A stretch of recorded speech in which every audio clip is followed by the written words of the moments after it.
Hello everyone, I am Sachin Takoria और आप देख रहे हो हमारी नोड जेएस सीरीज। आज हम नोड जेएस का लेक्चर 17 में एंटर कर रहे हैं और भाई ये लेक्चर काफ़ी ज़्यादा इंपॉर्टेंट होने वाला है क्योंकि इस लेक्चर में हम एक ऐसे कॉन्सेप्ट को समझेंगे जो इंडस्ट्री लेवल एप्लीकेशन में ऑलमोस्ट हर जगह यूज होता है और वो है एमवीसी आर्किटेक्चर। इस वीडियो में हम बिल्कुल जीरो से समझेंगे कि एमवीसी आर्किटेक्चर होता क्या है और नोड जेएस में इसको प्रॉपरली कैसे इम्प्लीमेंट किया जाता है। हम स्टेप बाय स्टेप सीखेंगे कि एमवीसी आर्किटेक्चर क्या होता है और क्यों यूज करते हैं। उसके बाद हम मॉडल व्यू और कंट्रोलर का रियल काम क्या होता है वो देखेंगे।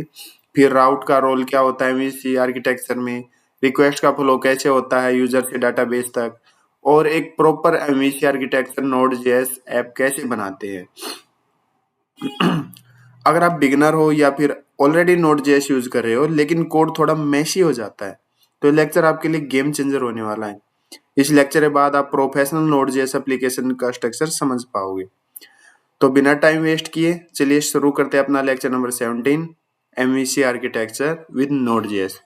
तो इसमें क्या होता है, सबसे पहले हम एमवीसी का मतलब देख लेते हैं। एमवीसी इसका मतलब होता है एम मीन्स मॉडल, ठीक है, और वी मीन्स व्यू और C means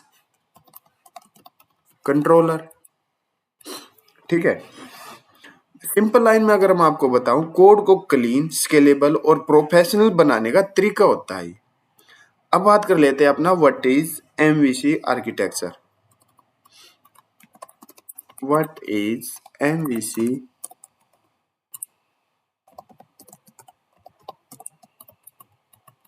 MVC architecture. MVC एक डिजाइन पैटर्न है, यानी ऐप को बनाने का स्टैंडर्ड स्ट्रक्चर।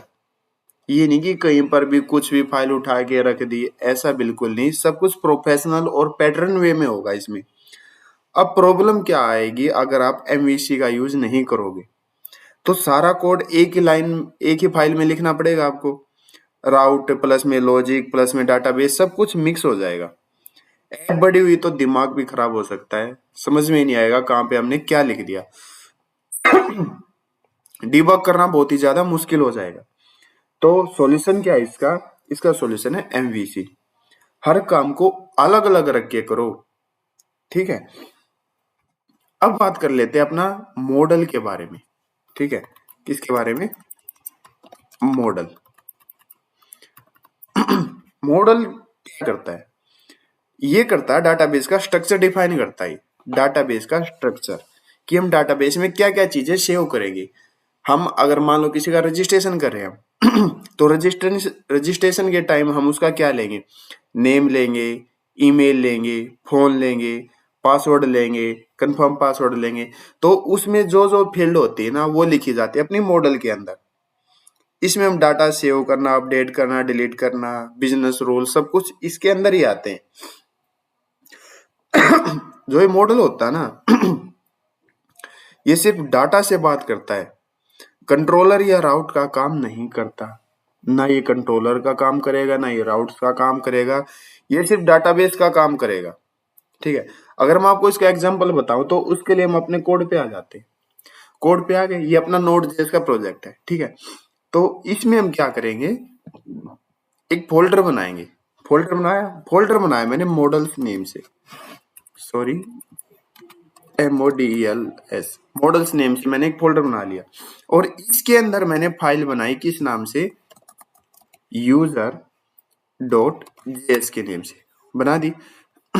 और अब यहाँ पर मॉडल की कोड लिखा जाएगा।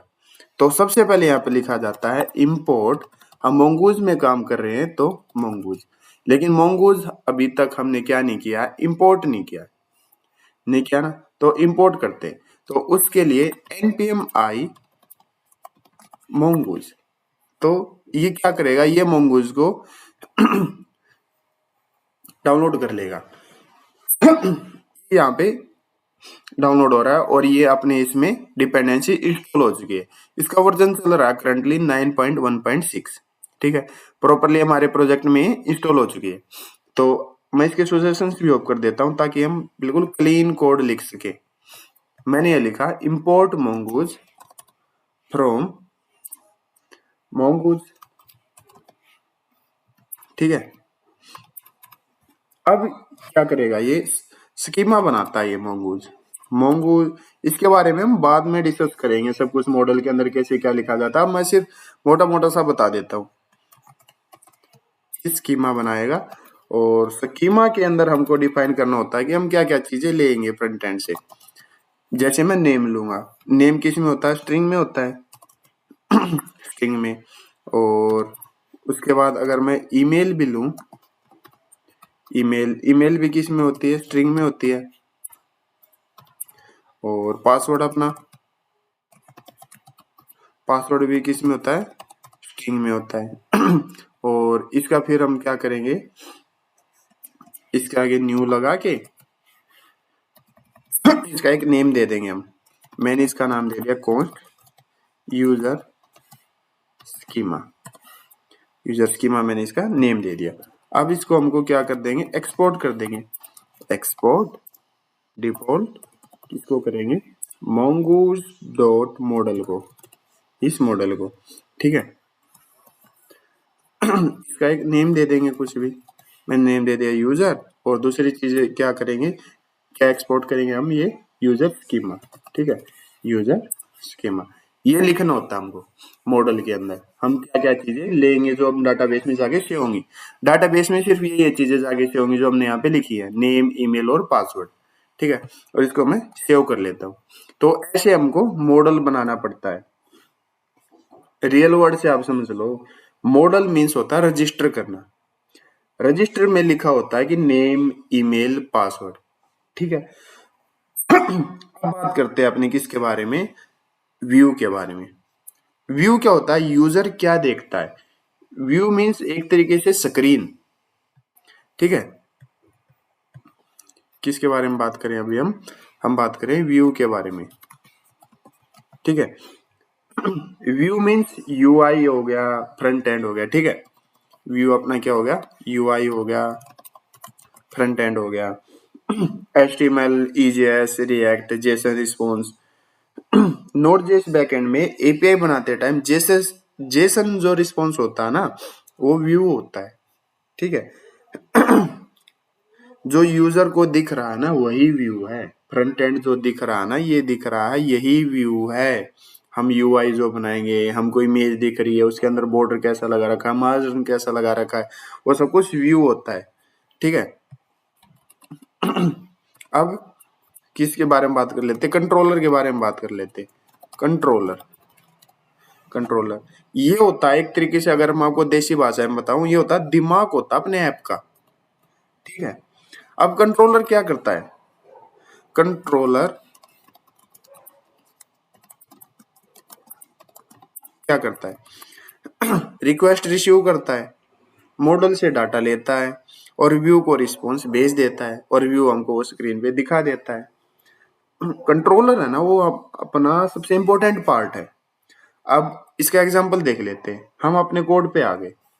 कोड पे आने के बाद हमने एक फोल्डर बनाया, मैं इसको डिलीट कर देता हूँ, डिलीट नहीं सॉरी, इसको कट कर दिया मैंने। और एक फोल्डर बनाया किस नेम से, कंट्रोलर्स। इसको छोटे उनमें लिखी कंट्रोलर। और इसके अंदर मैंने एक फाइल बनाई किस नेम से, यूजर CONTROLER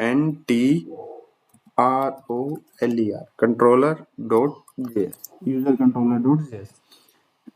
इसके अंदर जो हमने मॉडल के अंदर फाइल बनाई थी ना, उसको क्या कर लेंगे, इंपोर्ट कर लेंगे। इंपोर्ट क्योंकि उसका यूज कर लेंगे क्योंकि हमने वही फाइल बनाई अभी तक।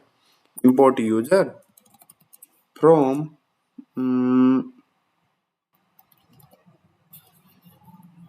मॉडल और user.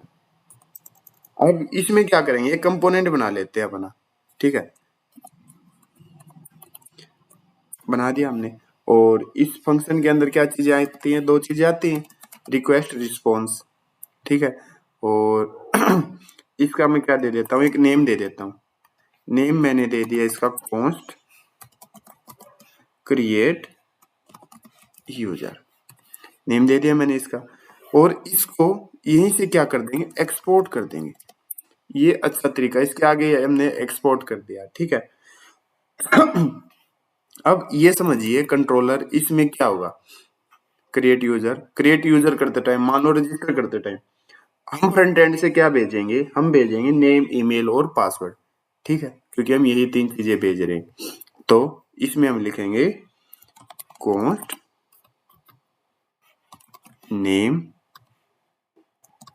Email and password.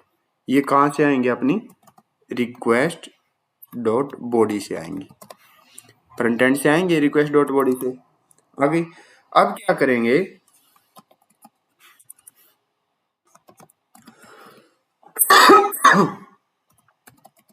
User dot create, create के अंदर क्या क्या, नेम, ईमेल, ये बोलेगा कि एक यूजर क्रिएट कर दो अब, जिसका हम नेम सेव करवा दो, ईमेल और पासवर्ड, ठीक है। और ये सब होने में ना थोड़ा टाइम लगेगा, तो उससे बचने के लिए हमने लगा दिया अवेट। अवेट लगाते अपना फंक्शन क्या हो जाता है, असिंक हो जाता है, तो यहाँ पे क्या लगा दिया, असिंक लगा दिया, ओके। और इसका भी मैं क्या एक नेम दे देता हूँ, कॉन्स्ट यूजर, नेम दे दिया मैंने इसका, ओके। अब नेक्स्ट क्या करते हैं, अब रिस्पॉन्स भी तो भेजेंगे हम, चलो हमने सेव करवा दिया, अब रिस्पॉन्स भी तो भेजना पड़ेगा, तो रिस्पॉन्स डॉट जेसन, ठीक है। जो जेसन है ना, अभी मैंने पीछे आपको बताया था, जेसन भी अपना व्यू होता है। ये तो दिखाई देगा हमको, सक्सेस ट्रू, कि हमारा प्रॉपरली सेव हो गया है, और डाटा में हमको क्या दिखा देगा, ये डाटा दिखा देगा यूजर, यहां लिख देंगे यूजर, ओके। ये हमने सेव कर दिया, मैं इसको टर्मिनल को थोड़ा छोटा कर देता हूं, इसको मैंने क्या कर दिया, सेव कर दिया। सेव करने के बाद आप समझो, ये समझो कंट्रोलर होता है मैनेजर अपना, मैनेजर बोलता है कि डाटा लेके आओ और उसको चेक करो और रिस्पॉन्स भेज दो, ये होता अपना कंट्रोलर, ठीक है। अब राउट बनाते हैं, अब बात कर लेते हैं अपनी राउट के बारे में। बहुत सारी चीजें आपको इस लेक्चर में पता चलेंगी, तो ध्यान से देखना इसको, राउट। अब राउट का क्या काम, क्या होता है राउट का काम, यूआरएल है ना जो अपना, यूआरएल को कंट्रोलर से कनेक्ट करने का काम किसका होता है, अपने राउट का होता है। राउट में हम लॉजिक नहीं लिखते, क्योंकि लॉजिक हमने कंट्रोलर में लिख दिया है। ठीक है, अब राउट के अंदर क्या लिखते हैं वो देखते हैं। हम यहाँ आए, हमने क्या किया, अब इनको मैं कट कर देता हूं। अब हम क्या करेंगे, एक फोल्डर और बना लेंगे, मॉडल्स के अंदर नहीं, हम अपने एक मैंने किस नेम से बना लिया, अब मैंने बना लिया राउट्स नेम से, राउट्स, और राउट्स के अंदर एक फाइल बनाई मैंने किस नेम से, यूजर राउट्स डॉट जेएस, ठीक है। और इसके अंदर अब क्या करेंगे, राउट बनाएंगे इसके अंदर। तो इसके अंदर क्या कर ले, सबसे पहले एक्सप्रेस को इंपोर्ट कर लेते हैं, इंपोर्ट एक्सप्रेस फ्रॉम एक्सप्रेस। ये देखिए एरर दे रहा था, तो मैंने आपको बताया था इंपोर्ट मत करो, आप करो रिक्वायर, रिक्वायर कीजिए किसको, एक्सप्रेस को, और इसका नाम हम दे देते हैं कॉन्स्ट एक्सप्रेस, ठीक है। और एक्सप्रेस को क्या कर देंगे, राउटर बना देंगे, एक्सप्रेस डॉट राउटर, और इसका नेम हम दे देते हैं कुछ भी, कॉन्स्ट राउटर नेम दे देते हैं हम, आप कुछ भी नेम ले सकते हैं, मैंने दे दिया राउटर। एक्सप्रेस को हमने रिक्वायर किया और राउटर हमने नेम दे दिया, ठीक है। अब क्या करेंगे, अपनी क्या है, पोस्ट है, राउटर डॉट पोस्ट, और राउट हमने बना दिया क्या, क्रिएट नेम से बना दिया हमने, CREAT, कुछ भी राउट का नेम हम ले सकते हैं। और इसके अंदर कौन सा कंट्रोलर चलेगा, इसके अंदर चलेगा क्रिएट यूजर वाला। क्रिएट यूजर हमने यहाँ पे बना था कंट्रोलर, यहाँ पे आए बना था ना क्रिएट यूजर वाला, और इसको हमने एक्सपोर्ट भी कर दिया था, और इसका हम यहाँ पे यूज कर रहे हैं, तो इसको क्या करेंगे, इंपोर्ट भी कर लेते हैं हम, इंपोर्ट क्रिएट यूजर, ठीक है। और मैंने इसको क्या कर लिया, सेव कर लिया, इतना ठीक है। यहाँ पे लास्ट में क्या कर लेते हैं, JS भी लगा लेते हैं, इतना ठीक है। अब आप समझो कि राउट इजकल टू क्या होता है, अपना रिसेप्शन की जैसे होता है। रिसेप्शन बोलता है कि इस रिक्वेस्ट को कंट्रोलर के पास भेजो, जैसे कि हम किसी होटल वगैरह में जाते हैं, हम रिसेप्शन पे जाते हैं, तो रिसेप्शनिस्ट हमको बोलता है कि आपका रूम नंबर इतना है, तो वैसे ही ये करेगा, राउट के पास रिक्वेस्ट आएगी तो ये उस रिक्वेस्ट को उस कंट्रोलर के पास भेज देगा, और कंट्रोलर में जो भी लॉजिक लगा होगा उस लॉजिक को प्रोसेस फ्लो करेगा और व्यू के पास भेज देगा, और हमको फ्रंट एंड पे दिखाई दे जाएगा, ठीक है। अब इसको हम चेक करके देख लेते हैं, ओके। अपना सर्वर कितने बना हुआ है, एक सेकेंड, हम इसको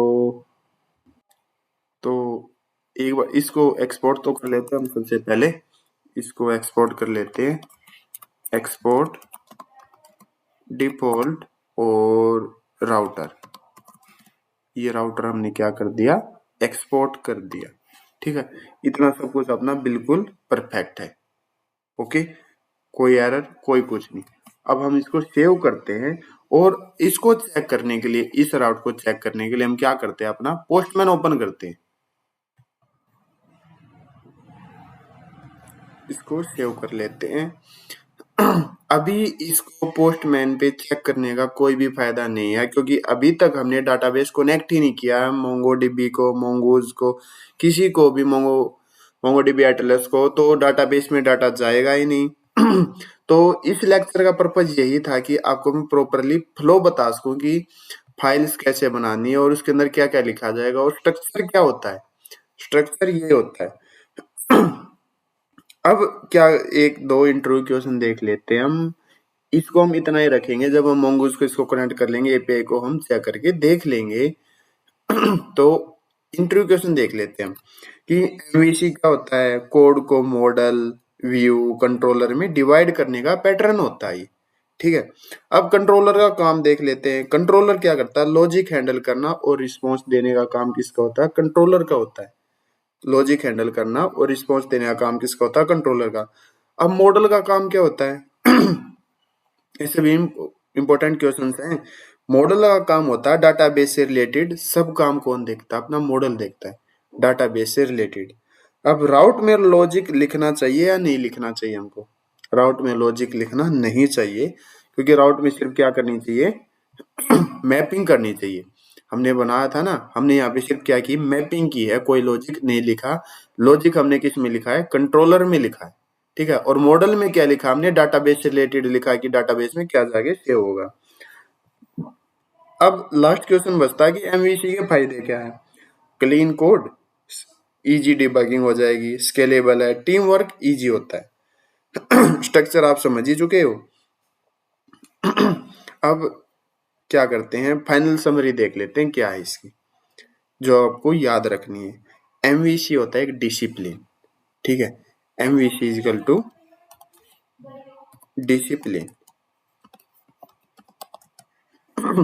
राउट होती है, मैं आपको इजी वे में बता रहा हूँ, राउट इजिकल टू एंट्री, ठीक है। और कंट्रोलर जो हो गया अपने, ये हो गया अपने प्रोजेक्ट का ब्रेन, ठीक है। और मॉडल जो हो गया वो हो गया अपना क्या, डाटाबेस, ठीक है। और व्यू हो गया अपना क्या, यूआई, आप बोल सकते हो इसको आउटपुट, ठीक है। तो ये था आज के लेक्चर का अपना मतलब व्यू था, एक तरीके से समरी थी याद रखने लायक मोटा-मोटा। और बाकी हम सब ने इसने लेक्चर में देख लिया कि कैसे फ़ोल्डर बनाने और इसके अंदर इन सब फाइल्स का क्या-क्या काम होता है एमवीसी का। तो आज के लिए बस इतना ही। अगर आपको कोई कन्फ्यूज़न हो या एरर हो तो आप कमेंट सेक्शन में पूछ सकते हो। Thank you, have a nice day.